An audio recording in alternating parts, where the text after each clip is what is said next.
Muy buenas tardes. Mi nombre es Nancy Montejano Áspera. Estoy cursando la maestría en educación. Y bueno, el tema de hoy les voy a hablar sobre lo que es la política pública y la política educativa. Voy a presentar.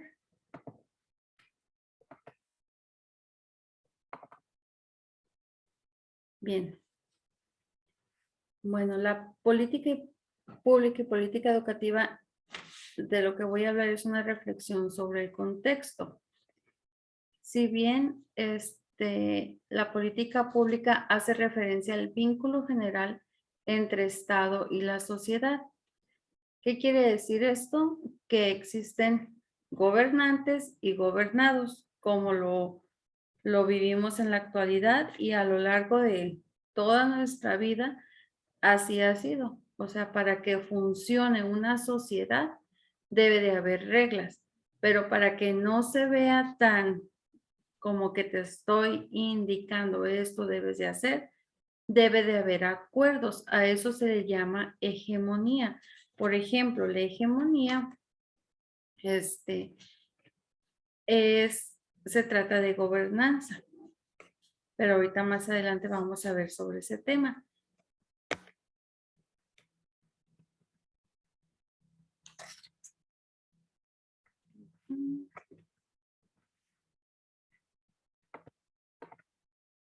Bien, dice que la hegemonía tiene que haber la supremacía. ¿Qué quiere decir esto? Pues para que un gobierno no llegue y te dicte lo que tienes que hacer, debe de haber esos acuerdos de los que hablábamos. A lo largo de nuestra vida, lo que ha sido muy importante son las redes sociales, las noticias. Por ejemplo, empezamos con el periódico.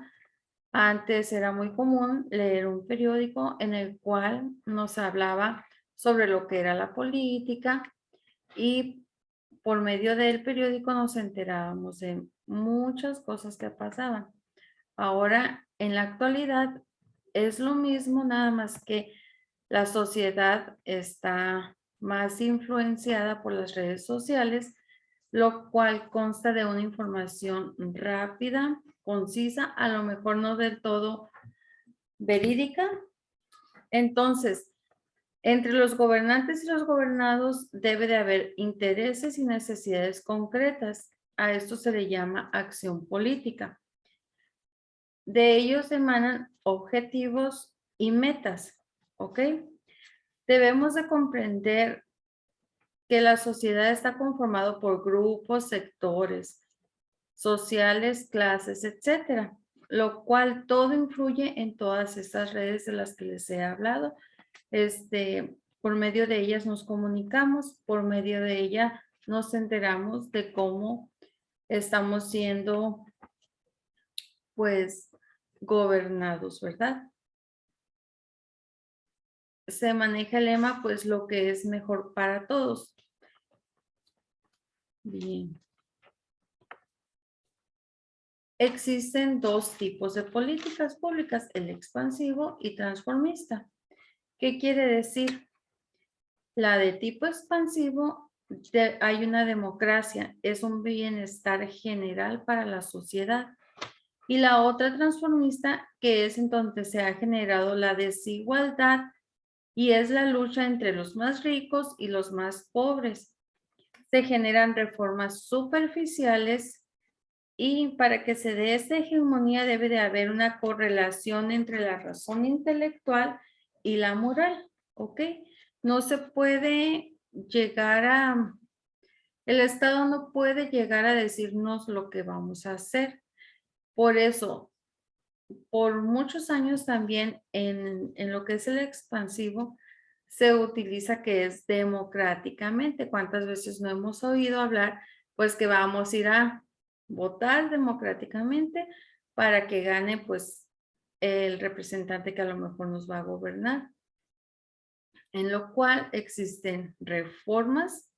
Hay unas reformas muy bien cimentadas, pero hay otras reformas que están superficiales y que solo solo ayudan al interés de unos cuantos y no de toda una comunidad o de todo un país.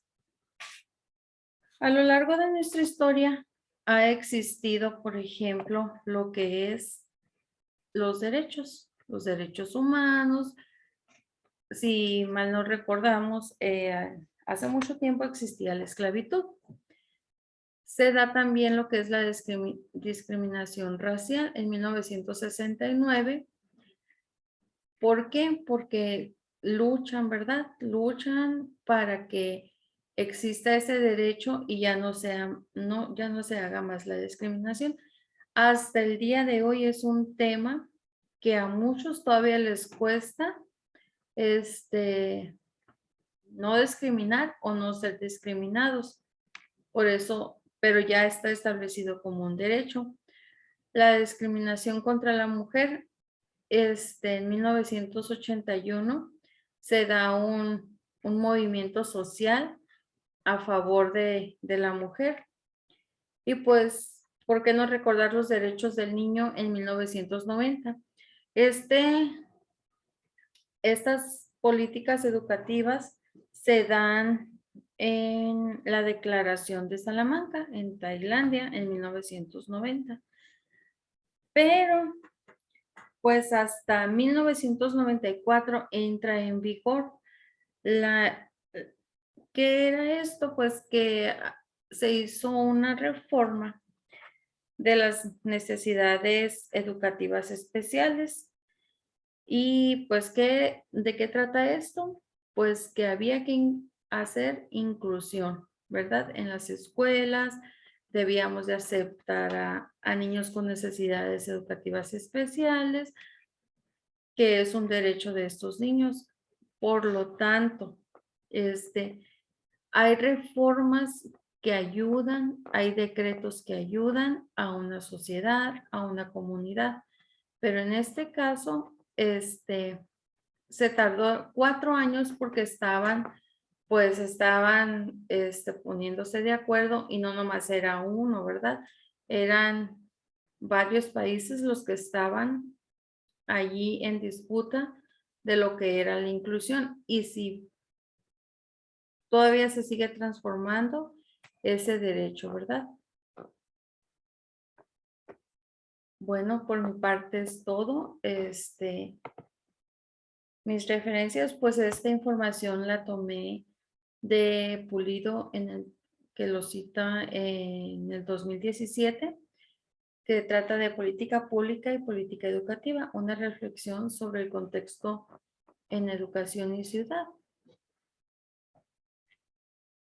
Ok.